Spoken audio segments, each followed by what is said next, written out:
কি নিয়োগ সম্ভব? আমরা দীর্ঘ 7 বছর 8 বছর ধরে বঞ্চিত। তো এই প্রশ্নটা সকলের কাছে রয়েছে, আমাদের ইউটিউব চ্যানেল যেটা রয়েছে মিঠুন দ্য হেল্পলাইন এবং আমাদের ফেসবুক পেজে সবাই আমাকে এসএমএস করছে যে দাদা তুমি তো কিছুদিন আগে বলেছিলে যে ভোটের আগে নিয়োগ সম্ভব। এখনো প্রশ্ন, ভোটের আগে কি নিয়োগ সম্ভব? কারণ আমরা সবাই জানি যে, বা সকলেই জানি যে আমাদের এই মার্চ মাসের 3 তারিখে ভোট ঘোষণা হবে, 3 তারিখে বা 2 তারিখে, মার্চ মাসের 2 তারিখে বা 3 তারিখে ভোট ঘোষণা হবে। তাহলে মার্চ মাসের 2 তারিখে যদি 3 তারিখে ভোট ঘোষণা হয়, তাহলে কি ভোটের আগে এই রিক্রুটমেন্ট কমপ্লিট করা সম্ভব? রিক্রুটমেন্ট কমপ্লিট বলতে শুধুমাত্র নিয়োগ, মানে আপনাদের ইন্টারভিউ কমপ্লিট করে মেরিট লিস্ট প্রকাশ করা কি সম্ভব? এই প্রশ্নটা সকলের রয়েছে এবং সবাই এই দুশ্চিন্তায় পড়ছে যে যেহেতু মার্চ মাসের, আমরা সকলেই জানি যে ফেব্রুয়ারি মার্চের 2 তারিখে ভোট ঘোষণা। এবার মার্চের 2 তারিখে যদি ভোট ঘোষণা হয়ে যায়, তারপরে আপনারা জানেন যে কমিশনের আন্ডারে চলে গেলে, ডেট ঘোষণা হয়ে যাওয়ার পর তারপরে বাকি কার্যক্রম সমস্ত কিছু পোস্টপন্ড হয়ে যায়, অর্থাৎ তখন আর সরকারের হাতে থাকে না। এইবার যদি মার্চের 2 তারিখে ভোট ঘোষণা হয়ে যায়, ডেট যদি ধরুন 1 মাসে পিছালো, মার্চ এপ্রিল, তাহলে এপ্রিলের দিকে ভোট হলো, এপ্রিল মের মধ্যে যদি ভোট হয়, এপ্রিল মের মধ্যে, তাহলে কি করে সম্ভব? দেখুন, একটা কথা বলি, যে যদি বলি এই যে প্রশ্নটা রয়েছে ভোটের আগে নিয়োগ সম্ভব কিনা, আমি বলবো 1000% সম্ভব, 100% না, 1000% সম্ভব।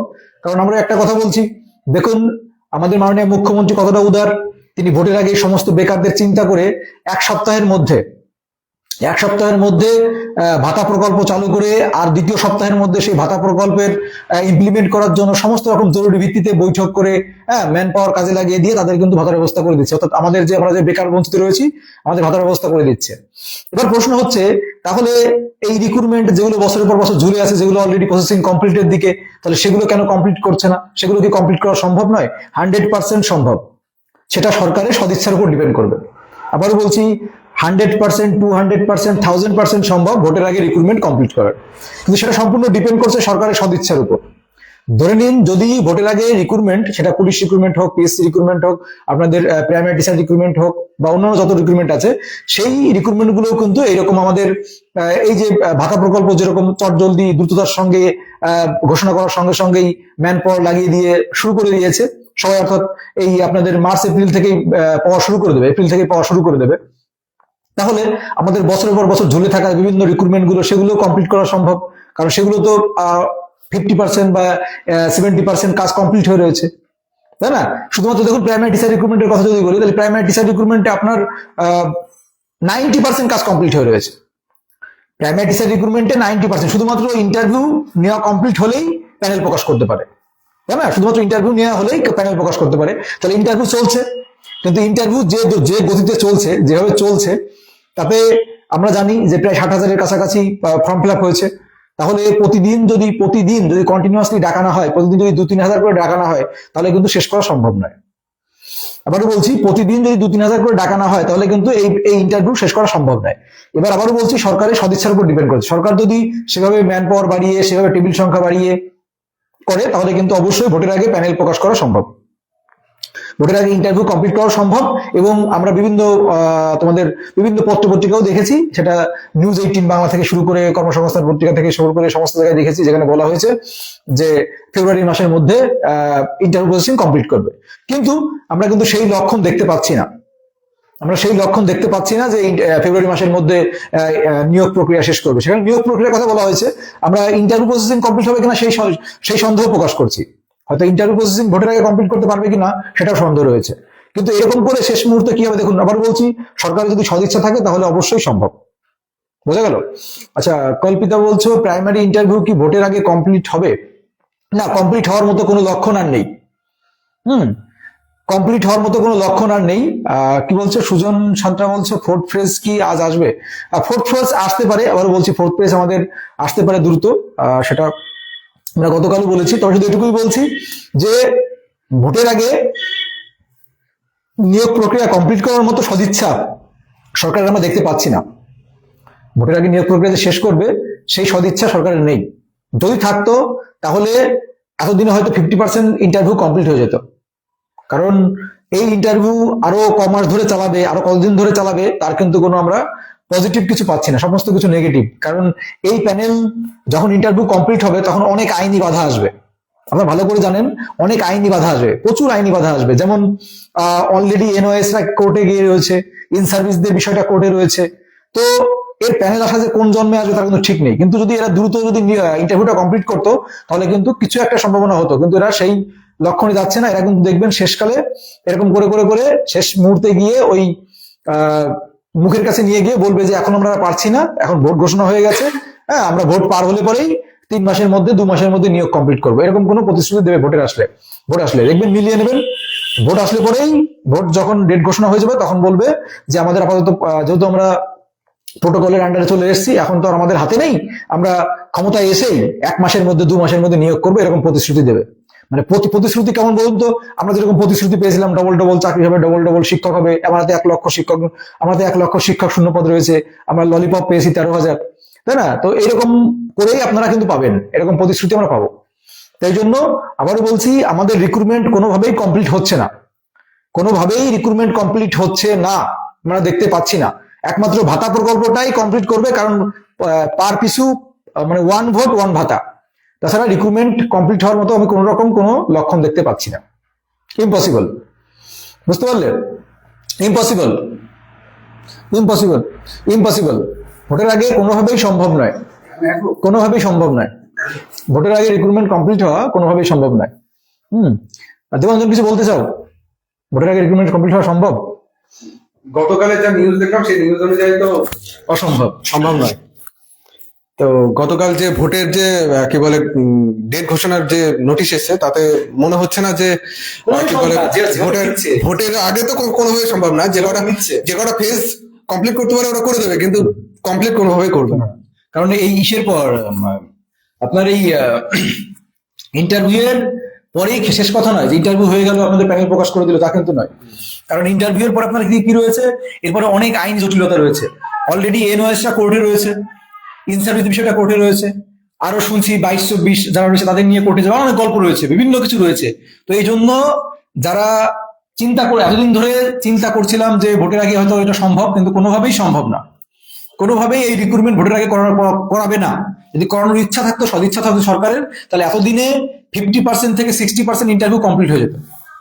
ওই মাঝখানে ডিলে গুলো করছে, তো ওই মাঝখানে ডিলে গুলো করছেই, এরকম চলতে থাকবে। কারণ হাতে আর কদিন আছে, আজকে কত তারিখ? 11 তারিখ। আজকে 11 তারিখ, তাহলে আজকে যদি 11 তারিখ হয় তাহলে ভেবে দেখুন ভালো করে ঠান্ডা মাথায়, তাহলে হাতে আমাদের আর কদিন আছে? এদিকে আপনাদের 19 দিন মতো, তাই তো? এদিকে 19 দিন, তাহলে 19 দিন আপনাদের হাতে থাকছে। এই 19 দিনের মধ্যে কি করে প্রসেসিং কমপ্লিট করবে? আর যেভাবে ডাকছে মাঝখানে 8 দিন 10 দিন করে গ্যাপ থাকছে। এখনো তো বড় জেলাগুলো তো কোনো বড় জেলাগুলো শুরুই হয়নি, মুর্শিদাবাদ, নদিয়া, হ্যাঁ, দক্ষিণ 24 পরগনা, বড় বড় ডিস্ট্রিক্ট গুলো এখন শুরুই করেনি। তাহলে কোনোভাবেই সম্ভব হচ্ছে না। আর এটা সম্ভব, দেখুন, যে সম্ভব নেই বললে ভুল কথা, সরকারের হাতে সেই ক্ষমতা রয়েছে, সেই ম্যান পাওয়ার রয়েছে। কারণ দেখুন, ভাতা প্রকল্প চালু করে অলরেডি ঘোষণা হয়ে গেছে, 1 সপ্তাহের মধ্যে নোটিশ, এমার্জেন্সি ভাবে দুয়ারে দুয়ারে গিয়ে কাজ হয়ে যাবে। দেখেন, প্রত্যেক ঘরে ঘরে এপ্রিল মাসের মধ্যে লক্ষ লক্ষ বেকারের অ্যাকাউন্টে 1500 কোটি টাকা চলে যাবে, 1500 কোটি টাকা চলে যাবে। কি বলছো রিয়া? আমাদের কি করা উচিত? দেখো, আমাদের মধ্যে তো একতা নেই, আমাদের যারা টিচার রিক্রুটমেন্টের আন্ডারে আছে এদের মধ্যে একতা নেই, ঠিক আছে? কেউ তোলামুলি, কেউ বিজেমুলি, কেউ সিপিএমই, ঠিক আছে, কেউ কমিউনিস্ট চিন্তাধারায়, এক ধরনের চিন্তাধারায়। তো এদের কোনো হবে না। দেখো, যারা টিএমসি লাভার তারা যাচ্ছে অভিষেক বন্দ্যোপাধ্যায় আর হচ্ছে মমতার কাছে, যারা বিজেপি লাভার তারা কোথাও যাচ্ছে না, যারা সিপিএম লাভার তারা চীনা চিন্তাধারায় রয়েছে, ঠিক আছে, যারা কংগ্রেস লাভার তারা তো শূন্য, ঠিক আছে? তো এই আমাদের মধ্যে কোনো একতা নেই যে আমাদের যে মূল লক্ষ্য যে আমাদের রিক্রুটমেন্টটা কমপ্লিট করাতে হবে, সেটা না। এরা দেখে যে আমি যদি সাপোজ বিরোধী দলের নেতাদের কাছে যাই, তাহলে আমি তো তৃণমূল করি, তাহলে আমার তো মান সম্মান সব ইজ্জত সব চলে যাবে, আমার সব নষ্ট হয়ে যাবে, আমার তো আর কেউ থাকবে না, হ্যাঁ, আমার ভ্যালু থাকবে না আমার দলে।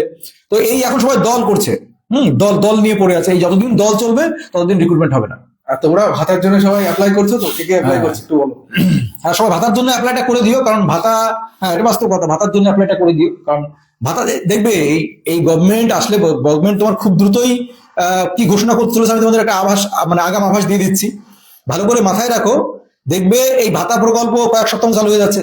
চিন্তা করো, বছরের পর বছর ঝুলছে বিভিন্ন রিক্রুটমেন্ট, সেগুলো ভোটের আগে শেষ করতে পারছে না। অথচ ভাতা প্রকল্প চালু করার সঙ্গে সঙ্গে, ভাতা প্রকল্প মুখে বলার সঙ্গে সঙ্গে সেই প্রকল্প চালু হয়ে যাচ্ছে। মানে কি সার্কাস চলছে ভাবতে পারছো? মানে কিভাবে সার্কাস চলছে, পুরো সার্কাস চলছে, বেকারদের জীবনে সার্কাস। আমাদের 13,000 চাকরি দিলে তো শুধু 13,000 কি বলে ভোট হচ্ছে, তাও সবাই দেবে না। কিন্তু যদি 1500 করে যদি তোমার 21 থেকে 40 বছরের যুবক, ভাবুন কত কত থাকতে পারে। সেখানে যদি 50% ভোটও পায়, তাহলে সে ভোটগুলো হয়ে যাচ্ছে। দিস ইজ পলিটিক্স, এটা পলিটিক্স, ক্ষমতায় আসার। আর না হলে ভাবুন আমাদের এসএলএসটি তে আমি কি বলুন তো, মেন সমস্যা সরকারের না, মেন প্রবলেম যত দোষ এই আমাদের সাধারণ জনগণের। সরকারের দোষ না, সরকার তো যেরকম ঠিক আছে, সরকার তো ওরকম চালাবে, আমরাই তো খুশি, তাই না? আমরা তো খুশি কারণ আমাদের এসএলএসটির দরকার নেই, কারণ এর মধ্যে এসএলএসটির কোনো প্রয়োজন নেই, এসএলএসটি নিয়োগের দরকার নেই। আজ 10 বছর 8 বছর ধরে লক্ষ লক্ষ বিএড ক্যান্ডিডেট রয়েছে, লক্ষ লক্ষ টাকা দিয়ে বিএড করেছে, তাদের তো এসএলএসটির প্রয়োজন নেই। 9, 10, 11, 12 এর টিচার রিক্রুটমেন্টের কোনো প্রয়োজন নেই, ঠিক আছে?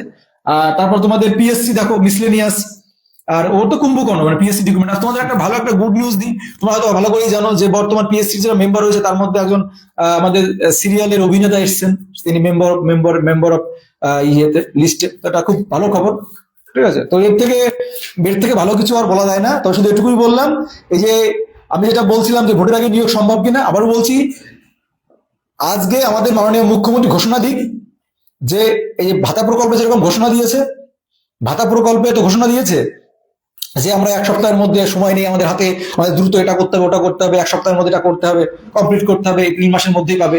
তো দেখুন কাজ শুরু হয়ে গেছে অলরেডি, বিভিন্ন ভাবে যত রকম আইপিএস অফিসার, যত রকম অফিসার আছে সব কাজে লাগিয়ে দিয়েছে, সব পেয়েও যাবে। দেখুন প্রত্যেক অ্যাকাউন্টে 1500 করে টাকা ঢুকে যাবে প্রত্যেক বেকারের, 21 থেকে 40 বছরের যুবক পর্যন্ত। 40 বছরের যুবক, তাই এদের অ্যাকাউন্টে 1500 করে টাকা চলে যাবে। কিন্তু আমি আপনাদের এটুকু বলছি যে যদি আমাদের মাননীয় মুখ্যমন্ত্রী আবার ঘোষণা দেয় যে আমরা ভোটের আগে প্রাইমারি টিচার রিক্রুটমেন্টে যা রয়েছে, যদি যে এক্সামিনার বডি আছে তাকে যদি নির্দেশ দেয়, করতে বাধ্য, পর্ষদকে নির্দেশ যদি দেয় যে ভোটের আগে এই প্রসেসিং কমপ্লিট করো, তাড়াতাড়ি কমপ্লিট করো, তাহলে কিন্তু কমপ্লিট হয়ে যায়, কমপ্লিট করতে পারে। আবার এসএলএসটির যে রিক্রুটমেন্ট নতুন করে দেখো, অনেকে 60 পেয়েও চান্স পায়নি, তাই এর থেকে খারাপ কিছু হতে পারে না। আবার বলছি, পুরোপুরি সার্কাস চলছে। এটা মিঠুন বারুই যেটা বলছে যে ভোটের আগে কোনো মতে ইন্টারভিউ শেষ তো দূরের কথা, অর্ধেকও হবে না, একদম পারফেক্ট কথা। কারণ এখনো বড় বড় ডিস্ট্রিক্টগুলো ধরাই রয়েছে। কি সাইনুল হক বলছে ভোটের আগে কোনোটাই হবে না, প্রাইমারি বা এসএলএসটি যেটাই বলেন আপনার চাইলেই সরকার নিয়োগ করবে না। একদম পারফেক্ট কথা বলেছে। ভোটের আগে কোনোভাবেই নিয়োগ সম্ভব নয়, বা সম্ভব নয় বলে ভুল, এটা একদম আমি ভুল কথা বলছি, সম্ভব নয়, সম্ভব কিন্তু করবে না। কারণ ভাতা যদি হতে পারে তাহলে নিয়োগও হতে পারে, কারণ ভাতা তো তোমাদের অ্যাপ্লাই করার পরে সেটা প্রসেসিং হওয়ার পর তারপরে অ্যাকাউন্টে টাকা ঢুকবে। আর তোমাদের রিক্রুটমেন্ট গুলো অলরেডি 80%, 90% কমপ্লিট হয়ে আছে, শুধুমাত্র ইন্টারভিউ কমপ্লিট হওয়ার পরে প্যানেল প্রকাশ করবে। তো দ্রুত যদি ইন্টারভিউ নেয় তাহলে কিন্তু এগুলো কমপ্লিট করতে পারে, কিন্তু সরকার করবে না। আজকে বলে দিলাম, মিলিয়ে রেখো, সরকারের সেরকম কোনো সদিচ্ছা দেখতে পাচ্ছি না। এখনো 50%ও ইন্টারভিউ কমপ্লিট হয়নি, আমাদের রাজ্যের 50% ইন্টারভিউ কমপ্লিট হয়নি, সেটাটুকুই বললাম, 50% ইন্টারভিউ কমপ্লিট হয়নি। আর বড় বড় জেলাগুলো এখন ধরাই রয়েছে, বড় বড় জেলাগুলো যে কতদিন ধরে নেবে তার কোনো ঠিক ঠিকানাও নেই, তো এই জন্যই বলবো, হ্যাঁ একদম রিয়া বিশ্বাস মন্ডল যেটা বলছে যে ওদের ইচ্ছা নেই।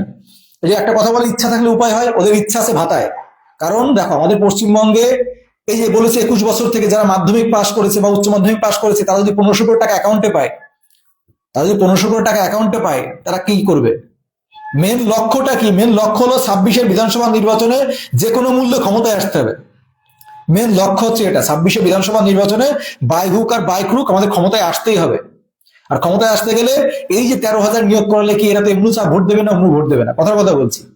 এমনি না, আমি 13,000 থেকে নয় আমি 10,000 ভোট পেলাম, 10,000 ভোট পাবো, কিন্তু আমি যদি 1500 করে টাকা যদি 30 লক্ষ শিক্ষার্থীর অ্যাকাউন্টে ঢোকাতে পারি, তার থেকে 15 লক্ষ ভোট তো আসবে, 50% তো আসবে। হিসাবটা হচ্ছে এখানে, বোঝা গেল? হ্যাঁ, তো এই যে বড় বড় যে ডিস্ট্রিক্ট গুলো, সেগুলো এখন শুরুই হয়নি। তো মেন প্ল্যানিং হচ্ছে আমাকে ক্ষমতায় আসতে হবে যে কোনো মূল্যে, আর নিয়োগ চুলোই যাক। কারণ এই 10 বছর ধরে 8 বছর 10 বছর ধরে তোমাদের প্রাইমারি টিচার রিক্রুটমেন্ট চলছে, 8-10 বছর ধরে প্রাইমারি টিচার রিক্রুটমেন্ট ঝুলছে, তো এইরকম ঝুলতে থাকবে। বুঝতে পারলে? কি বলছো? কি, হ্যাঁ, প্রাইমারি টিচার রিক্রুটমেন্টে ইন্টারভিউ এর জন্য 9 থেকে 10 লক্ষ করে তুলছে। 8, 9, 10 দেবে। আচ্ছা, ইন্টারভিউর জন্য 9-10 লক্ষ।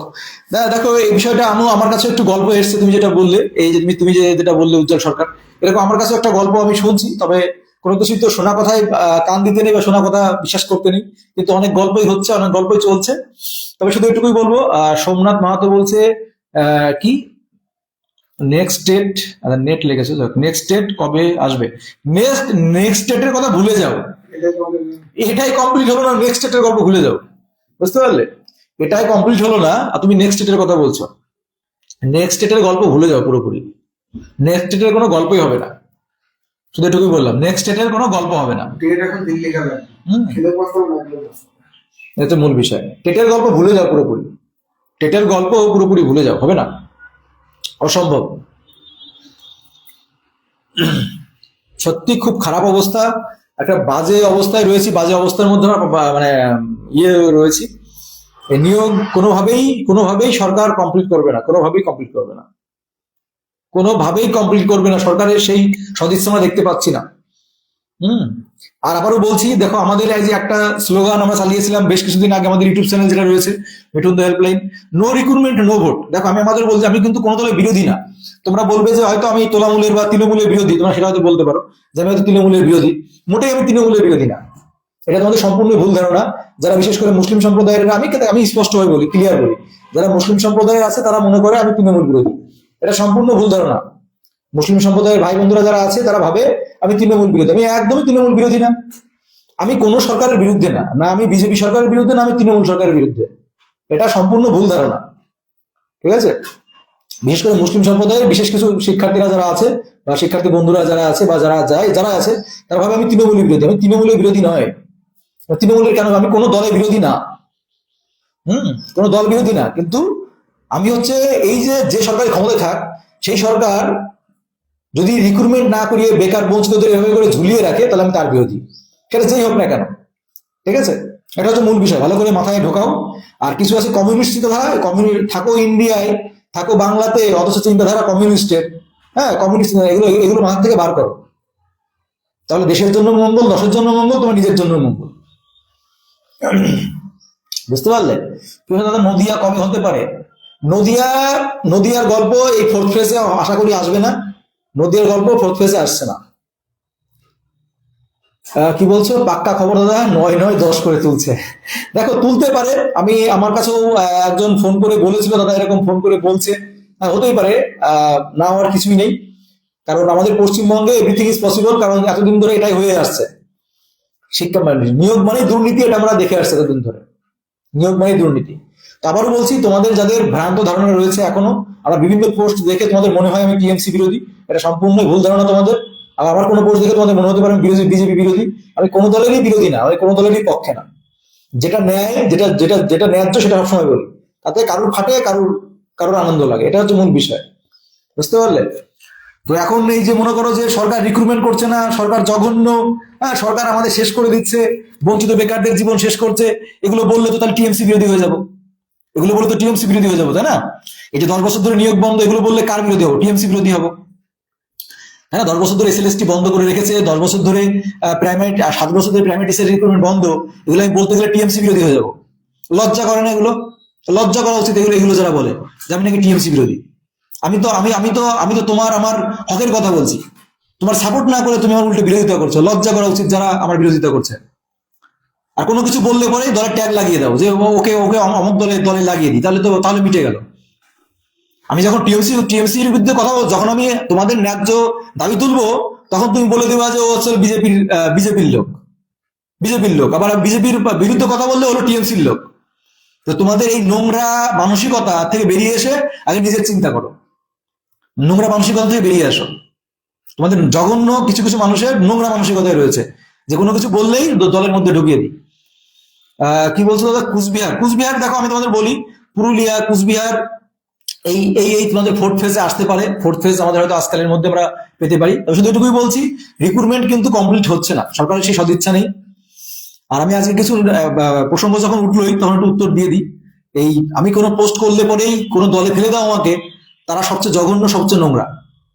কারণ আমি যেগুলো পোস্ট করি সেই পোস্টের পিছনে শুধুমাত্র তোমাদের প্রথম কথা হচ্ছিল, আমি যদি কোনো রিক্রুটমেন্ট নিয়ে প্রশ্ন পোস্ট করি তাহলে সেটা আমরা আমাদের বেকার বঞ্চিত যারা আছে, যুব সমাজ আছে, যারা পশ্চিমবঙ্গটাকে কিভাবে শেষ করা হচ্ছে, বেকার বঞ্চিতদের কটা প্রজন্ম শেষ করে দেওয়া হয়েছে, তাদের তাদের তাদের হয়ে কথা বলেছি। আর আমি যে সময় যে পোস্টগুলো করি সেই পোস্টগুলো অবশ্যই যুক্তি রয়েছে। কোনো ওই কি বলে হোয়াটসঅ্যাপ ইউনিভার্সিটি, কেউ বলো কি বলে, কেউ বলে হোয়াটসঅ্যাপ ইউনিভার্সিটি, কেউ বলে হচ্ছিল, মানে এরা এমন কিছু গাঁজাখড়ি আছে, মানে যখন দেখবে যে কোনো যুক্তি তর্কে পারছি না, কোনো সঠিক তথ্য নেই, তখন একটা কাউকে দলে ফেলে দাও। ঠিক আছে, কোনো দলে ফেলে দাও, ব্যাস মিটে গেল। আমি তুমি তুমি যদি বিজেপির বিরুদ্ধে কিছু বলো তাহলে তুমি ছোটি সেটা, আর তুমি যদি টিএমসির বিরুদ্ধে কিছু বলো তাহলে তুমি গদি মিডিয়া। ঠিক আছে, নোংরা মানসিকতার সব। নোংরা মানসিকতা না, মানে কি বলতো, এরা হচ্ছিল দল ভক্ত, বেশিরভাগ যারা আছে, বেশিরভাগ যারা এই ইয়েগুলো করে দল ভক্ত, নিজের মাথা বেঁচে খেয়ে নিজের মাথা দলের কাছে বিক্রি করেছে, ফ্যামিলি বাপ মা সব দলের কাছে বিক্রি করেছে। ভোটের পরে ইন্টারভিউ হলে দুর্নীতি অনেক বেড়ে যাবে, এটা 100%। মিঠুন ভাই যেটা বলছো একদম 200%, যে ভোটের পরে যদি ইন্টারভিউ, মানে ভোটের পরে ইন্টারভিউ চলতে থাকে, তখন তো যে দল ক্ষমতায় আসবে সে তো শাহেনশাহ। আর ক্ষমতায় কোন দল আসবে বুঝতেই পারছো। আমি গতকাল একটা পোস্ট করেছিলাম, আমার একটা পোস্টে দেখলাম লিখেছে, দাদা তুমি হচ্ছে একজন কি বলে হবু শিক্ষক হয়ে, কেউ লিখেছে শিক্ষক অ্যাসপিরিয়েন্ট হয়ে, তুমি হচ্ছে কি বলে সাম্প্রদায়িক কথাবার্তা বলছো, শিক্ষক হয়ে কি শেখাবে। তাহলে এদের মেন্টালিটি কোথায়? আমি একটা সঠিক যেটা বাস্তবতা, মানে এরা বুঝতে পারছে আমি কি বলেছি, এরা বুঝতে পারছে কোথায় আমি আঘাতটা করেছি। সঠিক কথা বললে পরে এরা এমন একটা ট্যাগ লাগিয়ে দেবে যার সাথে তুমি বলতে পারবে না। আমি একটা পোস্ট করেছিলাম, কি বলতো, পোস্ট করেছিলাম যে আমাদের পশ্চিমবঙ্গে আবার ক্ষমতায় আসবে কে, সেটা সেটা ডিপেন্ড করবে এই 30% মুসলিম। পরিষ্কার, এটা বাস্তব কথা। আমাদের হিন্দুদের মধ্যে একতা নেই, যেটা জেনুইন কথা, আমাদের হিন্দুদের মধ্যে একতা নেই। হিন্দুরা 7 ভাগে বিভক্ত, একটা হলো সেকু, একটা মেকু, একটা হচ্ছে চীনা কমিউনিস্ট চিন্তাধারা, একটা হচ্ছে মানে কোনো কথাই থাকে না, সব দিকেই থাকে। তো এই যে হিন্দুরা 70% হয়েও তার কোনো মূল্য নেই, একদম মানে জঘন্য, বাস্তব কথা যেটা বললাম, কোনো মূল্য নেই। তাহলে আমি বলেছিলাম, যে পোস্টটা করেছিলাম, যে মুসলিম সম্প্রদায় 30%, তাদের মধ্যে একতা আছে, তারা যেদিকে যাবে ক্ষমতা সেদিকে। কারণ হিন্দুদের মধ্যে একতা নেই, হিন্দুরা 70% হয়ে কোনো মূল্য নেই বেশি থেকেও, কারণ তারা তো 7 ভাগে বিভক্ত। কেউ টিএমসি হিন্দু, কেউ বিজেপি হিন্দু, কেউ কংগ্রেস হিন্দু, কেউ কেউ আইএসএফ হিন্দু, কেউ চলো তোমাদের আমার চীনা হিন্দু, আর কেউ হচ্ছে হিন্দুই না। তো এরকম রয়েছে। আমি খারাপ কি বলেছি, যেটা সঠিক সেটাই বলেছি। এই ভোটেও তাই হবে, এই ভোটে তাই হবে। হিন্দু যেগুলো আছে, এই তোমাদের আমি এই ভিডিও করার পর দেখবে কমেন্টে কত হিন্দু চলে আসবে, কিছু কিছু টিএমসি হিন্দু আসবে, কিছু কংগ্রেস হিন্দু আসবে, কিছু বিজেপি হিন্দু আসবে, আর মুসলিম তো মুসলিমই আসবে, মুসলিমরা একদিকেই থাকবে। এই জন্য আমি মুসলিমদের এদিক থেকে সেলুট জানাই, বা সেলুট আমি আমি অলওয়েজ বলি যে মুসলিমদের একতার জন্য আমি সেলুট জানাই, কারণ তারা যেদিকে যাবে ক্ষমতা সেদিকেই আসবে। এবার বুঝতেই পারছো যে তারা সবসময় কোন দিকে থাকে আর কোন দিকে থাকবে। তাদের কোনো উন্নয়নের দরকার নেই, কর্মসংস্থানের দরকার নেই, তারা ওটা দেখে না, না উন্নয়ন দেখে, না কর্মসংস্থান দেখে, না কোনো কিছু দেখে। তারা দেখবে শেষকালে মুখে যাই বলুক, ভোটের আগে আসবে, ভোট আসবে, তখন বলবে যে আমাদের ধর্মকে রক্ষা করবে। আমি দেখলাম কালকে কিছুদিন আগেই তোমার কয়েকটা ইন্টারভিউ দেখলাম, সেখানে একজনকে জিজ্ঞাসা করা হচ্ছে যে তোমার কাছে ধর্ম আগে না দেশ আগে, বলছে আমার ধর্ম আগে। তো তাদের কাছে ধর্মটা আগে, অতএব তারা জানে যে টিএমসি ক্ষমতা থাকলে ধর্ম থাকবে, আর যদি বিজেপি থাকে তাহলে ধর্ম থাকবে না, বা সিপিএম থাকলে ধর্ম থাকবে না। এই জন্য বেশিরভাগ, সবাই না, বেশিরভাগ বলতে 99%, হয়তো 1% আছে এরকম, বাকিরা রয়েছে। এটা চরম বাস্তবতা, বাস্তবতা মেনে নিতে অনেকের অনেক কষ্ট হয়, অনেকের ফাটে, কিন্তু এটাই বাস্তবতা। ঠিক আছে, কারণ তারা কোনো উন্নয়ন দেখে না, তারা কোনো শিল্প দেখে না, কর্মসংস্থান দেখে না, নিয়োগ দেখে না, বেকারত্ব দেখে না। তারা শুধু একটা জিনিসই দেখবে, যে আমাদের ধর্ম বাঁচলো কিনা। ধর্ম বাঁচে, আর এখন এখন এই রাজ্যে ক্ষমতায় আসার মতো চান্স কার আছে? সিপিএম এর গন্ধ নেই, কংগ্রেসের গন্ধ নেই, আছে বিজেপি। বিজেপি তো সাম্প্রদায়িক দল, বিজেপি আমাদের সারা ভারতবর্ষে 21টা রাজ্য রয়েছে, বিজেপি সারা ভারতবর্ষে 21খানা রাজ্য রয়েছে, সেখানে তো মুসলিমরা নেই, সেখানে মুসলিমদের কচুকাটা করা হচ্ছে, তাই না? সেখানে তাহলে কচুকাটা করা হচ্ছে, তাহলে এখানে যদি ক্ষমতা আসে তাহলে এখানে কচুকাটা করা হবে। তাই এই হচ্ছিল চিন্তাধারা পশ্চিমবঙ্গের সাধারণ জনগণের। আবারও বলছি, ওই 30% যেদিকে, আর হিন্দুদের মধ্যে তো কি বলবো, মানে জঘন্য। হিন্দু মানেই ধরে নাও জঘন্য, কারণ ওর মধ্যে 7 ভাগে বিভক্ত, 7 ভাগে বিভক্ত, এটা হচ্ছে মূল বিষয়। আর আবারও বলছি, সে কোন প্রসঙ্গ থেকে কোন প্রসঙ্গ চলে আসলাম, ভোটের আগে নিয়োগ সম্ভব হচ্ছে না। ভোটের আগে নিয়োগ আছে বলছে, নিয়োগ কি ভোটের পরে কমপ্লিট হবে এই ইয়ারে? অসম্ভব, রিয়া বানিক, অসম্ভব, অসম্ভব। এই নিয়োগ যদি ভোট পার হয়ে যায়, ভোট পার হয়ে গেলে এই নিয়োগ অসম্ভব, ইম্পসিবল। তোমাদের আমি কয়েকটা কথা বলি, দেখো ভোট পেরিয়ে গেলেই যখন ইন্টারভিউ হবে তখনই এই যে যারা নেতা এখন মাথা নিচু করে ঘাপটি মেরে চুপটি করে আছে, এই ভোট বেরিয়ে গেলে এদের ক্ষমতা কয়েক হাজার গুণ বেড়ে যাবে। কারণ তোমরা সিনেমায় দেখো না, যখন তোমার হচ্ছিল ভোটের আগে যখন বাচ্চা কোলে হিসু করে দেয়, সেই সেই সেই হিসু হিসু মুখে দিয়ে মানে চাটা দেয়, যখনই ভোট পেরিয়ে যায় তখন লাথি মেরে ফেলে দেয়।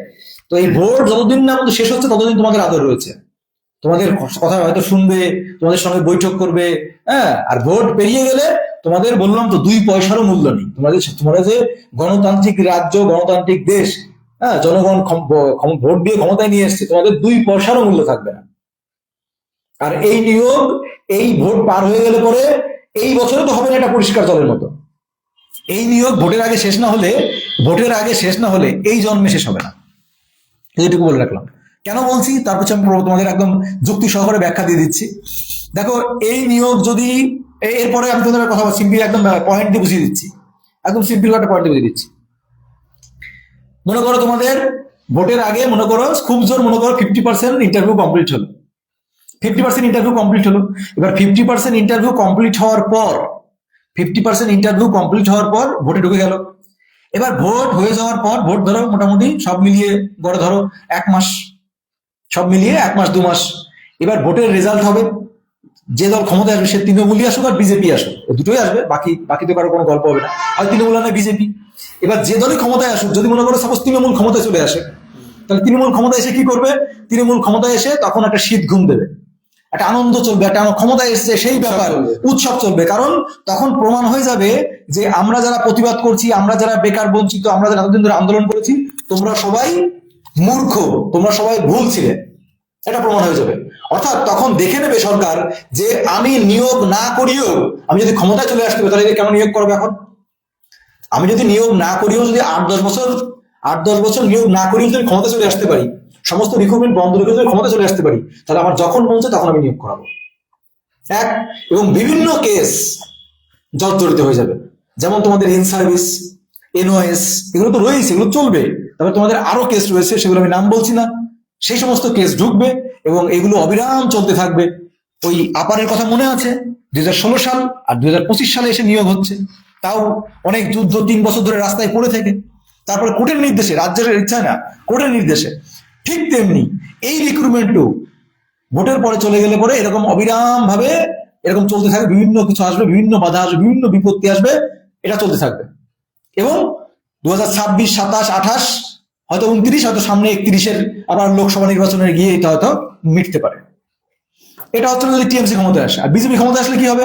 বিজেপি ক্ষমতায় আসলে হয়তো এরকম হতে পারে, তোমাদের একদম পয়েন্ট বলছে, বিজেপি ক্ষমতায় আসবে, মোটামুটি মজমা চলবে 6 মাস মতো মজমা চলবে। এবার চলার পর দেখা গেলো বিজেপি এরকম বলে বসলো যে এই রিক্রুটমেন্ট আমরা মানি না, এটা টিএমসি করিয়েছে, দুর্নীতি হয়েছে, টিএমসি করিয়েছে, এটা দুর্নীতি হয়েছে, এটা এখানে চরম দুর্নীতি হবে, এটা আমরা সিবিআই তদন্ত দিলাম, এই যারা পাশ করেছে তারা আসলে আদৌ কিনা। তো এটা চলবে, ইনকোয়ারি চলবে, এটা কোর্টে কেস চলবে, বিভিন্ন কিছু চলবে, এরকম কন্টিনিউয়াস চলতে থাকবে। দেখো মধ্য কথা হচ্ছে গভর্নমেন্টের টাকা নেই, তারপরে ডি আবার 25%, তারপরে আবার এক্সট্রা উপর থেকে প্রেশার আসছে। তো গভর্নমেন্ট যতটা পারবে ডিলে করবে, সে গভর্নমেন্ট নতুন ফর্ম হোক আর যাই হোক, 6 মাসের মধ্যে তো আর গভর্নমেন্টের ইনকাম চলে আসছে না। মেন উদ্দেশ্য এটা, প্রত্যেকটা গভর্নমেন্টেরই উদ্দেশ্য যাতে ডিলে করা যায়, এখনই ডিলে করছে, তাহলে একবার গভর্নমেন্ট ফর্ম হয়ে গেল তাহলে কিভাবে, ওটা তো আমরা চিন্তাই নেই, তো ওরা ভাববেই না এইসব বিষয়ে। তো কি বলে, আন্দোলনে আসতে হবে, আন্দোলন করতে হবে, না ছাড়া আমাদের কাছে অপশন নেই কোনো কিছু। এটা বাস্তব কথা।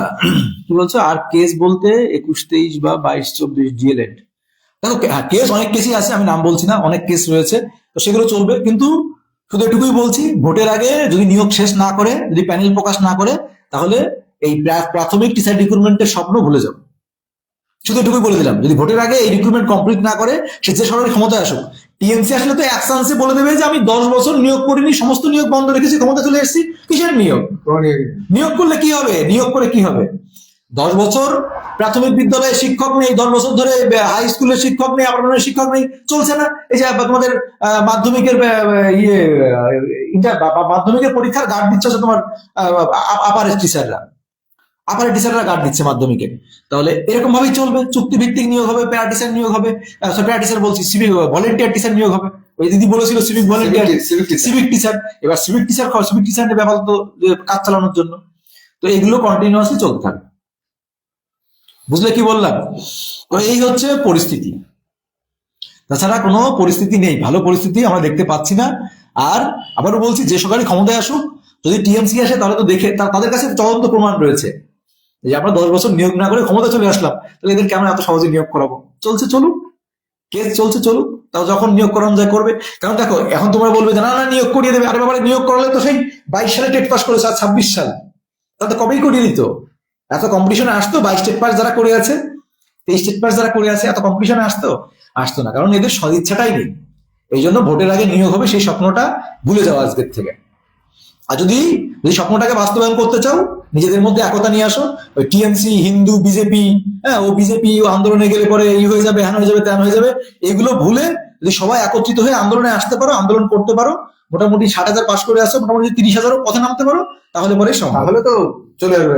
আবারও বলছি, তাহলেই সম্ভব। 30,000 পদে নামলেই হয়ে যাবে। 30,000 ছেলে মেয়ে পথে নামো, 30,000 শিক্ষার্থী পথে নামো, নিয়োগ ভোটের আগে হবে। আর সেটা কোনোদিনও জীবনেও নামতে পারবে না, জীবনেও নামবে না। বিশেষ করে এক চাপা তো, বিশেষ করে যারা টিএমসি লাভার তারা তো নামবে না, টিএমসি লাভার নামবে না, পরিষ্কার কথা, ঠিক আছে? টিএমসি লাভার দেখেছি, টিএমসি বাস্তবে টিএমসি লাভার নামবে না, কোনোদিনও নামবে না। টিএমসি লাভার যারা আছে, যেই মুহূর্তে গেলে পরে তাহলে সরকারের চাপ পড়ে যাবে, সরকার হয়ে যাবে, নামবে না। তো চাকরি গুল্লায় যাক, ওদের চাকরি গুল্লায় যাক, কিন্তু টিএমসি লাভার নামবে না, ঠিক আছে? এই হচ্ছে মূল বিষয়। তো মোট কথা, আবারও বলছি, শেষে একটা কথা বলি, তোমরা হয়তো ভাববে যে আমি টিএমসি বিরোধী, কেউ ভাববে বিজেপি বিরোধী, কেউ ভাববে সিপিএম বিরোধী। আমি কারোর বিরোধী না, যেটা অন্যায় সেটা অন্যায়কে অন্যায় বলতে শেখো, ঠিক আছে? কারণ ওই বিজেপি, টিএমসি, সিপিএম, কংগ্রেস কেউ তোমার না, কেউ তোমার না।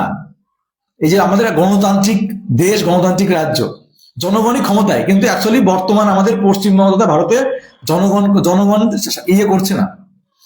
এখন নেতারা বুঝে গেছে যে এদের এই মূর্খদের যত মূর্খ করে রাখবো, তত আমি এদের উপর রাজত্ব করতে পারবো, ঠিক আছে? যত ওই সেই হিরক রানীর বা হিরক রাজার কি গল্প করেছে না, সেই অবস্থা চলছে। কি সামানা কি বলছে, ইন্টারভিউতে ভোটের আগে কমপ্লিট না হলে বাকি যাদের হবে না তাদেরও ইন্টারভিউ কবে হবে? তাদের ওই পরের বছর কখন হবে তার কোনো ঠিক নেই, পরের বছর কখন হবে তার কোনো ঠিক নেই। ভোটের আগে নিয়োগ কমপ্লিট না হলে পরে ওটাকে ছেড়ে দাও, ওটাকে অদূর ভবিষ্যতের মতো। ওই দেখেছো ওই 14 সালের না 12 সালের সেই টেট পাসের কাহিনী, মারা গেছে, তাদের চাকরির প্যানেল বেরিয়েছে 14-12 সালের, সেটা এখন মানে ইয়ে হচ্ছে, তাদের জয়েন লেটার এসছে, অনেকেই মারা গেছে। তো বিয়ে থা করে নাও, যারা বিয়ে করোনি, এই যে এখন বেকার ভাতা নিয়ে নিজের স্বাবলম্বী হও, এবং যারা আনমেরিড আছো তারা এভাবে বিয়ে করে নাও। কিন্তু এই শিক্ষক হয়ে তাহলে বিয়ে করবো, সেই স্বপ্ন ছেড়ে দাও, সেই স্বপ্ন তোমাদের বাস্তবে পরিণত হচ্ছে না।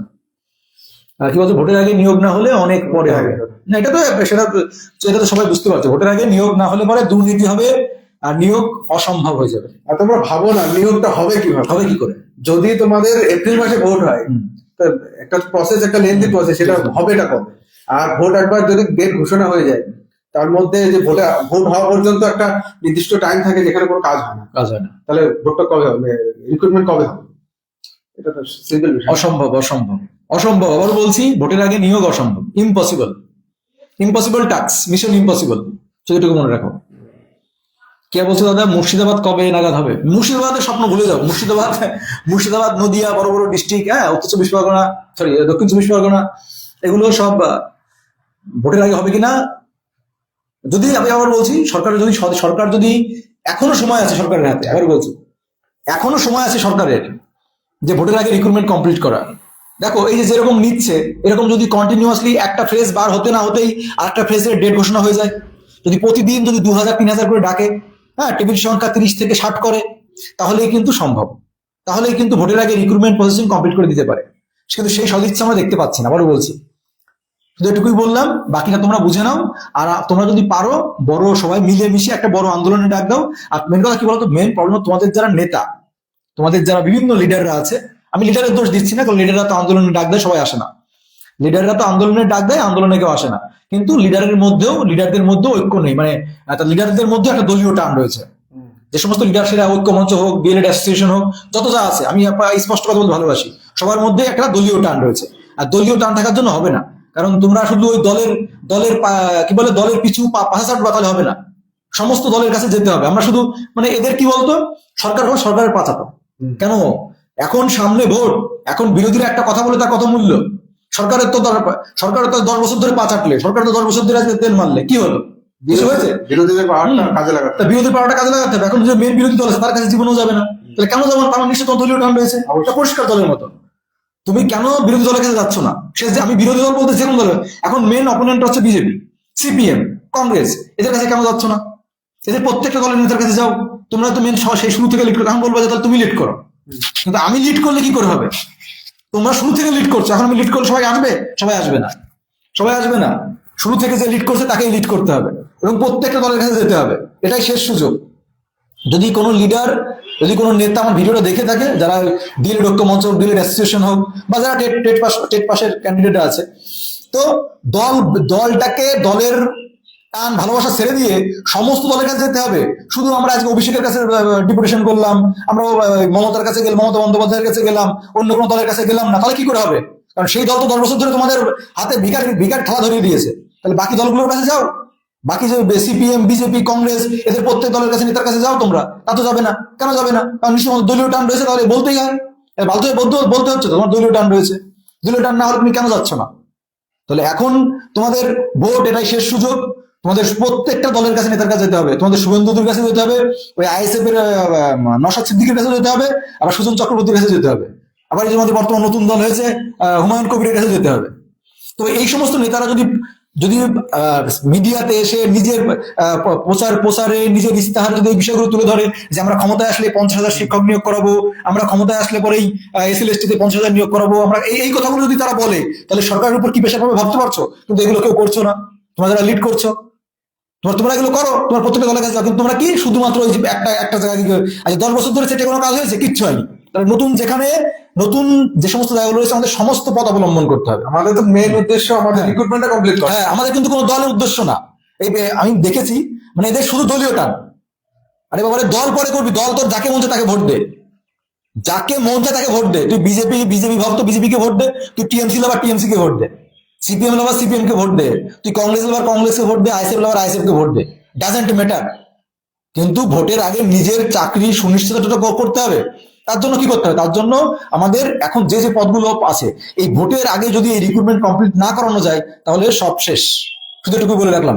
আর এই দল ধরে রাখলে পরে আমার মনে হয়, আমি এই কথাটা বলতে চাই, বাধ্য হয়ে বলতে হচ্ছে যে জানি না এদের কোনো ষড়যন্ত্র আছে কিনা, বা কোনো কিছু আছে কিনা, বা এদের লাইফ সেটেল হয়ে গেছে কিনা, যে কেন এরা অন্য জায়গায় যাচ্ছে না, কেন এরা শুধুমাত্র দল ধরেই আছে, কেন এরা অন্য দলের কাছে সুপারিশ রাখছে না, অন্য দলের কাছে কেন এরা গিয়ে সুপারিশ কেন করছে না?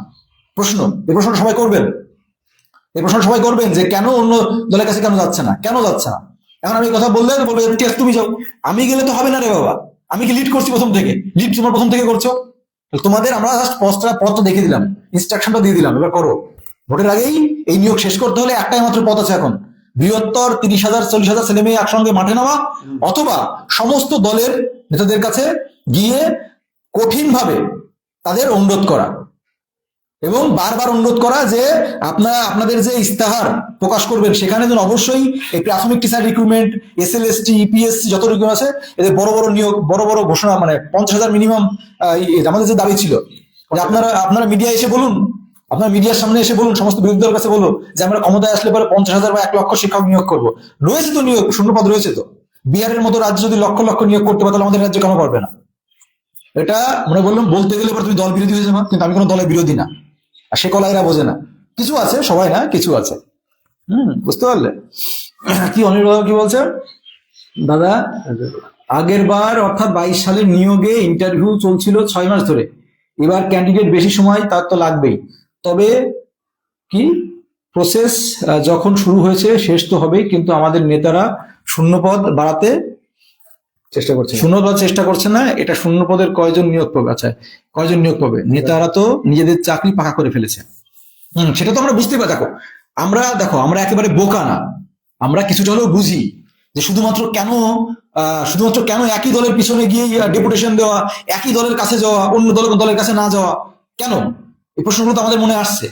যে কেন শুধু একই দলের কাছে গিয়ে ডেপুটেশন দেওয়া, যে দল 8 বছর ধরে আমাদের কিছু দেয়নি, 8 বছর ধরে শূন্যপদ বাড়াচ্ছে না বলে বলে, যে দল 8 বছর ধরে আমাদের কিছু করেনি, সেই দলের কাছে গিয়েছি ভালো, তাদের অনেক চালাচালি হয়েছে, অনেক চেটেছি, অনেক উন্নয় বিনয় করেছি, কিছু পেয়েছি, কিছু পাইনি। তাহলে এখন আমাদের দ্বিতীয় বিকল্প যে পথ রয়েছে সেই পথ তো দেখতে হবে। দ্বিতীয় বিকল্প পথ কি রয়েছে? বিকল্প পথ রয়েছে অন্যান্য যারা বিরোধী অপোনেন্ট রয়েছে তাদের কাছে গিয়েও অনুরোধ করা, তাদের কাছেও দল ধরে যাওয়া, তাদেরও অনুরোধ করা যে আপনারা আমাদের নিয়ে কিছু বলুন, আমাদের বঞ্চিত বেকারদের নিয়ে কিছু বলুন, এগুলো নিয়ে কিছু বলুন। আমাদের দাবিটা তো রাখতে হবে। দাবিটা রাখতে হবে, কিন্তু কেউ রাখছেই না। কেন রাখছে না? রাখলে পরে তো হবে না, তাহলে তো সরকার রেগে যাবে। সরকার রাগালে তো আমার লাইফ সিকিউর মানে হয়ে যাবে।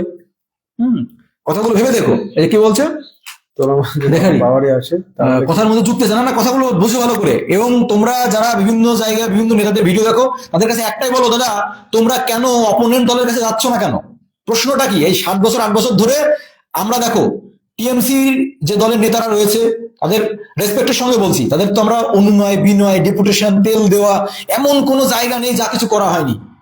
তাহলে এবার সামনে যেহেতু ভোট, তাহলে সরকারের ভয় রয়েছে যে আমি যদি ক্ষমতায় না আসতে পারি তাহলে বিজেপি চলে আসতে পারে, আমি যদি ক্ষমতায় না আসতে পারি তাহলে সিপিএম তো আসবে না, সিপিএম এর কোনো গল্প নেই, শূন্য। তাহলে আমি যদি ক্ষমতায় না আসতে পারি অন্য কোনো দল চলে আসতে পারে। তাহলে তারা যদি কোনো কিছু একটা বলে সেটা বেশি গুরুত্বপূর্ণ হবে নাকি আমাদের মতো এই ফেসবুকে খালি গলাবাজি করা এদের কথা গুরুত্বপূর্ণ হবে? আমরা তো ফেসবুকে গলাবাজি করছি, আমাদের গলাবাজির কোনো মূল্য নেই। এই কথাগুলো যদি বিধানসভায় ওঠে এইসব পাওয়ারফুল একটা বক্তব্য আসবে না?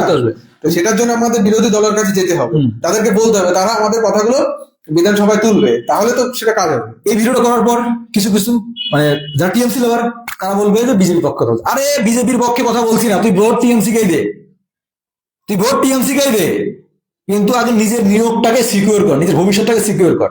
আমি সেই জন্য বলছি অন্তত এই ভোটের আগে অন্তত সেই সমস্ত নেতাদের কাছে যা বা যাওয়া দরকার যারা যারা এই পরবর্তীতে ক্ষমতায় আসার সম্ভাবনা রয়েছে। আমি বলছি না যে ক্ষমতায় আসবে, ক্ষমতায় যেই আসুক না কেন, কিন্তু তাদের একটা কথার অনেক গুরুত্ব রয়েছে। আমার কথা যত গুরুত্ব রয়েছে আর সেই সমস্ত নেতাদের কথার গুরুত্ব আকাশ আর পাতাল। আমার কথা মাত্র 14 জন থেকে 20 জন লোক দেখছে, আর সে একটা কথা বললে সারা ভারতবর্ষ তথা সারা পশ্চিমবঙ্গের লক্ষ লক্ষ কোটি কোটি লোক দেখবে। এর মধ্যে অনেক পার্থক্য আছে। আজকে যদি বিরোধী দল যারা সুজন চক্রবর্তী, আইএসএফ নেতা হচ্ছে নওশাদ সিদ্দিকী, আমাদের নতুন যে হুমায়ুন কবির নতুন যে দল গড়েছে, এছাড়াও আমাদের বিজেপির যে শুভেন্দু অধিকারী, সুকান্ত, এই দিলীপ ঘোষ, এরা যদি কন্টিনিউয়াসলি প্রসঙ্গগুলো তোলে তাদের জনসভায়, তাদের ইস্তাহারে এগুলো তোলে, তাহলে সরকার প্রেসারে পড়বে না? সরকার এটা নিয়ে ভাববে না যে আজকে 7 বছর 8 বছর ধরে নিয়োগ আটকে রেখে দিয়েছে, এদের এই ভোট পার হয়ে গেলে এই নিয়োগ করাবে না? তারা যদি একবার বলে যে আমরা ক্ষমতায় আসলে পরেই আমাদের ভোট দাও, আমার ক্ষমতায় আসলেই আমরা 1 লক্ষ নিয়োগ করাবো, এই কথাগুলো যদি তারা বলে তাহলে তার পজিটিভ, আর তুই ভোট যাকে খুশি তাকে দে, আমার ডাজন্ট ম্যাটার, ভোট যাকে মজা লাগে, কিন্তু এই কথাগুলো তাদেরকে বলাতে পারি, তারা যদি সোশ্যাল মিডিয়ায় এসে বলে তাহলে সেই জিনিসগুলো কথাটা ইফেক্ট পড়বে।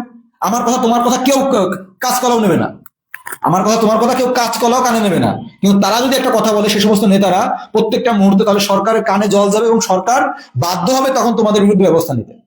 কিন্তু এই জিনিসগুলো আমি দেখেছি, এই যারা নেতৃত্ব দিচ্ছে, এখন আমি স্পষ্ট বললাম তারা আজ পর্যন্ত আমি দেখিনি যে তারা কোনো বিরোধী দলের কাছে গিয়ে কোনো ডেপুটেশন দিয়েছে, বিরোধী দলের কাছে গিয়ে কোনো বক্তব্য রেখেছে বা তাদের কাছে কিছু করেছে। তাহলে তোমরা কেন বিজেপির কাছে যাচ্ছ না? তোমরা কেন সিপিএম এর কাছে যাচ্ছ না? তোমরা কেন কংগ্রেসের কাছে যাচ্ছ না? কেন যাচ্ছ না? কারণ নিশ্চয়ই তোমাদের দলপ্রেম রয়েছে। কারণ তোমরা অবশ্যই যে সরকার, সে সরকারকে তেল মেরেছো, কোনো কাজ হয়নি, তোমাদের বিকল্প পথ দেখতে হবে। কিন্তু তোমাদেরই বললাম দলপ্রেম, দলটানের জন্যই বললাম নিজেদের মধ্যে একতা নেই, আর হিন্দুরা 7 ভাগে বিভক্ত, এক কথা আবার লাইনে আসতে হয়, এই জন্য আজ এই অবস্থা। ঠিক আছে? আর আমার মনে হয় যে আমাদের যে লিডাররা আছে তারা তাদের ফেস ভ্যালু নিয়ে ব্যস্ত। হ্যাঁ, ফেস ভ্যালু নিয়ে ব্যস্ত। এটা কিন্তু খুবই খারাপ জিনিস। একজন লিডারের কিন্তু ফেস ভ্যালু মেন বিষয় না, তার যে উদ্দেশ্যটা, তার উদ্দেশ্য যে কাজের জন্য লিডার হয়েছে সেই উদ্দেশ্য সম্পন্ন করাই হচ্ছে তার কাজ। কিন্তু আমরা যেটুকু বুঝতে পারছি, এতদিন ধরে আন্দোলনে গেছি, যেটুকু বুঝতে পেরেছি ফেস ভ্যালুটা তাদের কাছে ভীষণ ইম্পর্টেন্ট বিষয় আর কি। তো আমরা অমুকের কাছে যাবো না, অমুকের কাছে যাবো না, এই বিষয়টা খুবই খারাপ বিষয়। ঠিক আছে? না, ফেস ভ্যালু নষ্ট হয়ে যাবে তো। যদি আমি দেখুন, আমি আর কথা বলি, আমি আবার বলছি, আমি যদি লিড করতাম, আমি সিপিএম এর কাছে যেতাম, আমি বিজেপির কাছে যেতাম, আমি টিএমসির কাছে যেতাম। আমি যদি লিড করতাম, আমি সিপিএম এর, কারণ আমার কাছে দলটা বড় কথা না, দল আমার কাছে কিছুই না। আমি দল করে আমার কি হবে? দল আমার খেতে দেয়? যারা খেতে দেয়, যাদের দল চলে, তারাই দেখবেন দল চাটে। দেখবেন ফেসবুকে এসেই আয়াম চটি চাটা, আই ফিল প্রাউড, হ্যাঁ, আই এম সেকু, I am feel proud, I am মেকু, আই এম ফিল প্রাউড, এগুলো তারাই বলে যারা দল চাটে, তাদের দলের দ্বারা পেট চলে, কারণ ওদের ইন্টারনালি ওদের অ্যাকাউন্টে টাকা যায়। আমি কি স্পষ্ট বলতে বাধ্য হচ্ছি, যারা দল চাটে তারা দেখবে ডাইরেক্ট এসে দল চাটে আই এম ফিল প্রাউড এগুলো যারা বলছে তাদের মানে ইন্টারনালি তাদের ভিতরে অ্যাকাউন্টে টাকা যাচ্ছে, যে কোনো ভাবে টাকা পৌঁছাচ্ছে, মানে কোনো সুযোগ সুবিধা পাচ্ছে। তা না হলে শুধুমাত্র তারা দল নিয়ে পড়ে থাকে না, এটা কথা বলে দিলাম। তো যে সাধারণ জনগণ যে চাকরি চাইবে, যারা লিড করছে তাদের এখন কিন্তু স্বতন্ত্র হতে হবে, তারা কিন্তু স্বতন্ত্র না যারা লিড করছে, আমার পরিষ্কার বলছে বা বলতে বাধ্য হচ্ছি, কারণ তারা যদি স্বতন্ত্র হতো এতদিনে কিন্তু বিরোধী দলের কাছে যেত, আর যেতে হবে, এখনো সময় আছে, আমি আবারও বলছি আর করজোড়ে অনুরোধ করছি, এখনো সময় আছে, এখনো সময় আছে। তোমরা এই ভোটের আগে যদি এই সমস্ত বিরোধী নেতাদের কাছে না গিয়ে বলো, তাদের কাছে ডেপুটেশন দাও, তাদের কাছে দল ধরে যাও, যদি তোমরা যেতে সাহস না পাই আমাদের ডাকো, আমরাও সঙ্গে যাব, আমরা সঙ্গে যাবো। এবার বলো, তোমরা যাও কেন, আমরা যাবো কেন, তোমরা প্রথম থেকে লিড করছো, আমরা গেলে হবে? সবাইকে যেতে হবে, শুধু এক দলকে তেল মারলে হবে না, সব দলকে এখন বলতে হবে ভোটের আগে, কিন্তু এটা কেউ করবে না। এটা কেউ, আমি একটা জিনিস দেখেছি, দেখ ভালো একটা জিনিস, মানে আমি যখন মানে এই যে সরকারের বিরুদ্ধে যখন কথা বলেছি, ঠিক আছে, ওদের যে সমস্ত বিভিন্ন গ্রুপ আছে এই ভিডিওগুলো যখন তাদের কাছে শেয়ার, তারা কিন্তু কোনো শেয়ার করে না, শুধুমাত্র নিজেদের ভিডিও শেয়ার করে। ওদের যে টেলিগ্রাম গ্রুপ রয়েছে বা যে বিভিন্ন হোয়াটসঅ্যাপ গ্রুপ, শুধুমাত্র নিজেদের ফেস ভ্যালু বাড়ানোর জন্য শুধু নিজেদের ভিডিও শেয়ার করছে, কিন্তু তারা কিন্তু অন্য কারোর ভিডিও বলছে সেগুলো শেয়ার করছে না। আমি তোমাদের একটা কথা বলছি, যে আমি বললাম এখানে এখানে কিন্তু আমি কিন্তু কারোর পক্ষ নিচ্ছি না, আমাদের মেন লক্ষ্য একটা, সেটা হচ্ছে ভোটের আগে নিয়োগ কমপ্লিট করতে হবে। তুমি বলো তো, এই যে আমি যে ভিডিওটা করলাম, এই ভিডিওটা জিন্দেগি তামা হয়ে গেলে পরেও তুমি ওদের গ্রুপে শেয়ার করতে বলো, শেয়ার করবে কিনা? জীবনেও শেয়ার করবে না, কারণ ওদের এখানে স্বার্থ আছে। এই ভিডিওটা ওরা জীবনেও শেয়ার করবে না ওদের গ্রুপে, আমি পরিষ্কার বলে দিলাম আজকে, আমাদের ইউটিউব চ্যানেলে বলেছি, আজকেও বলছি, কেউ শেয়ার করবে না এই ভিডিওটা, শেয়ার করবে না তো, কারণ শেয়ার করলে পরে তখন ওদের দলে আঘাত লাগবে, হাতে ঘা লাগবে, ফেস ভ্যালু নষ্ট হয়ে যাবে। কারণ শুধুমাত্র নিজের ভিডিও শেয়ার করো, কারণ এখানে ওই যে বললাম যে সব দলকেই দেওয়া হচ্ছে, সব যে যে দল চাটবে সেই দল থেকে প্রসাদ পাচ্ছে, এই জন্য কিন্তু সবাই চুপ করে আছে, বোঝা গেল? তো সেটিং তো চলছে, সেটিং না চললে শুধু এক দল পড়ে থাকবে কেন, এটাও পরিষ্কার।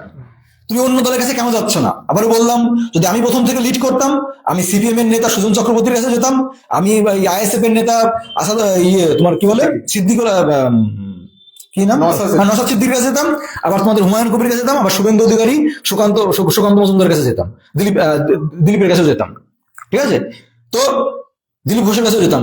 কিন্তু আমাদের মধ্যে আমি বললাম, আমার দলের প্রতি যদি টান থাকে আমি কি করে যাব? আমার যদি টান থাকে যে আমি বিজেপি ভক্ত বা আমি বিজেপি ছাড়া কারোর কাছে যাবো না, তাহলে অন্য দলের কাছে গেলে পরে তাহলে আমাকে ওই সুকান্ত মজুমদার, ওই শুভেন্দু অধিকারী কি ভাববে? ভাববে যে এ তো ওই তোমার তো আমার দলের লোক না। কিন্তু আমাদের তো দলটা কথা না রে, আমাকে দল করতে এসছে এখানে। কি বলছো? দলের কথা ভাবতে যাবো কেন, আমি তো চাকরি প্রার্থী। হ্যাঁ, আমি তো চাকরি প্রার্থী, তাহলে আমাকে সবার কাছে যেতে হবে। আমি তো চাকরি প্রার্থী সবাই। আর তোমাদের একটা কথা বলি, তোমরা যারা বিভিন্ন গ্রুপের সঙ্গে যুক্ত আছো, যারা বিভিন্ন টেলিগ্রাম গ্রুপে যুক্ত আছো, বিভিন্ন আমি জানি তোমরা ডিএল ডেস্টিনেশন হোক, ডিএল ঐক্য মঞ্চ গ্রুপে যুক্ত আছো, তোমরা ভিডিওটা বলো তাদেরকে শেয়ার করতে করে কিনা। জীবনেও করবে না, কারণ তাদের একটা নির্দিষ্ট দলের টান রয়েছে, তারা জীবনেও করবে না, জীবনেও যাবে না। আর আমি আবারও বলছি, যদি ভোটের আগে নিয়োগ শেষ করতে হয় এই সমস্ত নেতাদের তাদের কিন্তু বিজেপির কাছে, সিপিএম এর কাছে, কংগ্রেসের কাছে, প্রত্যেকটা দলের নেতাদের কাছে যেতে হবে এবং তাদের বারবার করে অনুরোধ করতে হবে, স্যার আপনারা দয়া করে ভোটের আগে এই ঘোষণাগুলো করুন, সোশ্যাল মিডিয়ায় এসে, সংবাদ মাধ্যমে, এবিপি নিউজ, সমস্ত নিউজ চ্যানেল এগুলো ছড়িয়ে পড়ুক। এবং আমাদের যে হুমায়ুন কবির স্যার রয়েছেন এবং যত স্যার, তাদের কাছে বলতে হবে। বোঝা গেল কি বললাম? তো তোমরা কবে কি ইন্টারভিউ হবে এটা ভুলে যাও, এটা মাথা, এটা প্রশ্ন করে নিজের তোমরা আমার কিছু প্রার্থী আছো যারা ভাবো যে আমি ঝামেলায় জড়াবো না, আমি এদিকেও যাবো না ওদিকেও যাবো না, শুয়ে থাকো, বললাম তো, শুয়ে থাকো, যে কালে হবে সে কালে করো।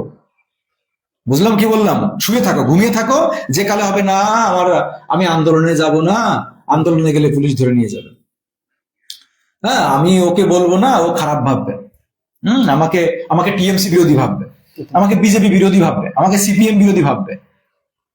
তো নিজের যদি ভালো চাও, যদি নিজের চাকরিটাকে সুনিশ্চিত করতে চাও, আর এই যে 13,400 শূন্য পদ দিয়েছে, আমরা সবাই ঘোড়ার ডিম কি বলে ভিক্ষা নিয়ে সবাই শান্ত হয়ে গেছে, সবাই জোর কদমে প্রস্তুতি নিচ্ছে, আমার 28 আছে, আমার 29 আছে, আমার 30 আছে, আমার তো হয়েই যাবে।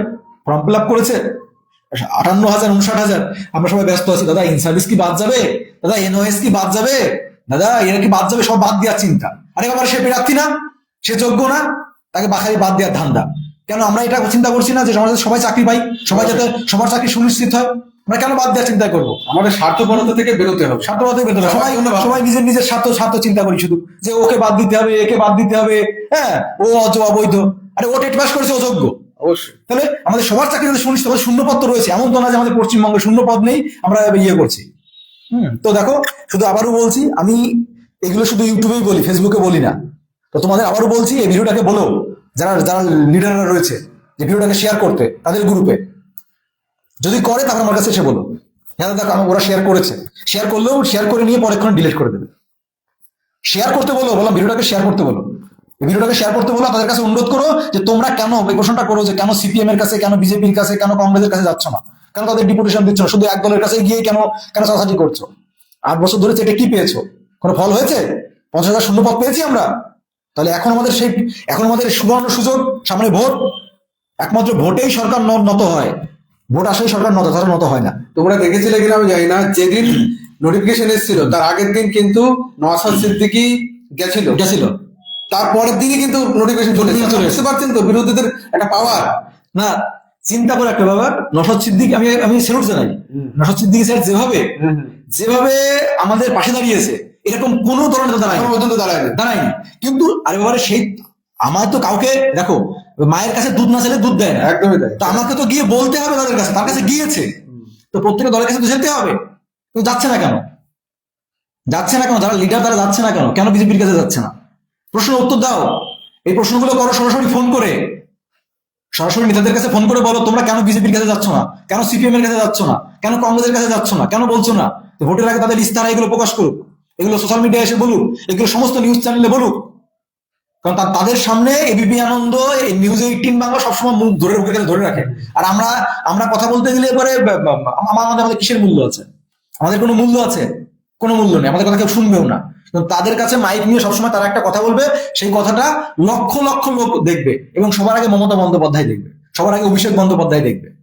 কিন্তু আমাদের ওই যে, আমার চাকরি তো নিশ্চিত হয়ে গেছে, আমার আবার কিসের চিন্তা? আমার চাকরি নিশ্চিত, আমার চাকরি তো নিশ্চিত, ওরা বাদ যাবে। আবার কিছু কিছু আছে যারা ভাবছে, আমার একাডেমিক স্কোর 28 আছে, আমার কিসের চিন্তা, আমি কাস্টে রয়েছি, ওদিকে ইনসাফি বাদ চলে যাচ্ছে, এনওএস বাদ চলে যাচ্ছে, চাকরি নিশ্চিত।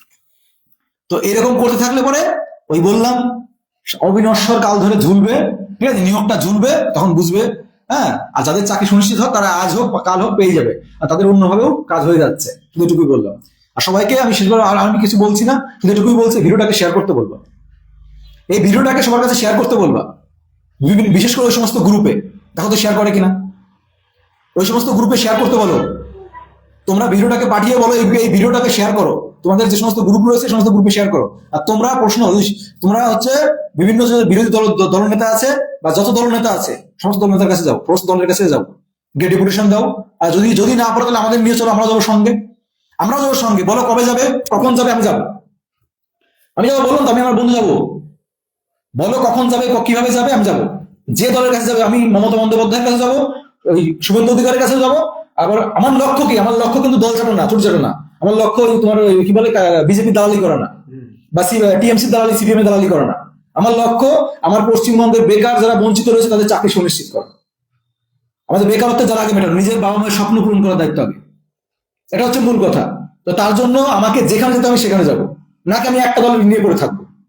তো তোমরা ডেট ফিক্স করো, যে সমস্ত নেতারা আছো, ওপেন ভাবে বলছি, অবশ্যই ভিডিও তারা দেখছো, তাদের কাছে ভিডিওটা পাঠাও, এবং তাদের কাছে প্রশ্ন করো যে কবে যাবে, বিজেপির কাছে কবে যাবে, সিপিএম এর কাছে কবে যাবে, এবং কি বলতে হবে আমি বলে দেবো, আমি বলবো, শুধু চলো সবাই মিলে চলো। এবার তুমি যাও, আমি একা গেলে হবে? তোমরা প্রথম থেকে লিড করছো, তোমরা শুরু থেকে লিড করছো, আমি এখন ডাকলে আন্দোলনের লোক আসবে? আমি এখন আন্দোলনের ডাক দিচ্ছি, 30,000 লোক আসবে না, ভাগাভাগি হয়ে যাবে, সব ভাগাভাগি হয়ে যাবে। আর ওকে চিনি না, আন্দোলন ডাক দিচ্ছে, আমি আন্দোলনে যাবো নাকি? আসবে নাকি? ওকে লিডার নাকি? ও লিডারের কথা কে শুনবে? তো এই যে বললাম, হবে না। এই জন্য যারা লিড করছে তাদেরই যেতে হবে, এটা মূল বিষয়। বললাম কথাটা, আমি আবারও বলছি, আমি কোনো দলের বিরুদ্ধে না, ভালো করে মাথায় রেখো। তোমরা যারা এই ভুল বিভ্রান্তির মধ্যে আছো, হ্যাঁ, কেউ আছে বিজেপি দালালি করো, কেউ সিপিএম দালালি, কেউ টিএমসি দালালি, কিন্তু যেটা বাস্তবতা সেটা সবসময় সেটা বলি। ঠিক আছে, শুধু এটুকুই বললাম, কোনো দলের দালালি না করে নিজের দালালি করো, নিজের চিন্তা করো, নিজের পেটের চিন্তা করো। আর যাদের পেট ভরে গেছে তারা চুপ হয়ে গেছে, কারণ তারা শুধু একটা দলের কাছে যাচ্ছে, অন্য দলের কাছে যাচ্ছে না। শুধু এটুকু বললাম। আর অবশ্যই বলবো একটাই কথা, ভোটের আগে রিক্রুটমেন্ট, আর না হলে নো রিক্রুটমেন্ট নো ভোট। আমরা শুধু একটাই বক্তব্য, no recruitment no vote, no recruitment no vote. ভোটের আগে নিয়োগ শেষ করতে হবে। আর তোমাদের আবার বলছি শেষবারের মতো, এই ভিডিওটাকে ওই সমস্ত গ্রুপে পাঠাও, ওই সমস্ত গ্রুপে পাঠাও, যে সমস্ত গ্রুপ রয়েছে সমস্ত গ্রুপে পাঠাও। তাদের কাছে বলো যে কবে কবে বিরোধী দলের কাছে, ভোটের আগে যেতে হবে, এই এই 10-15 দিনের মধ্যে যেতে হবে, এই 10-15 দিনের মধ্যেই যেতে হবে, লেট করলে হবে না। সবাইকে বলো। চলো, ভালো থেকো সকলে।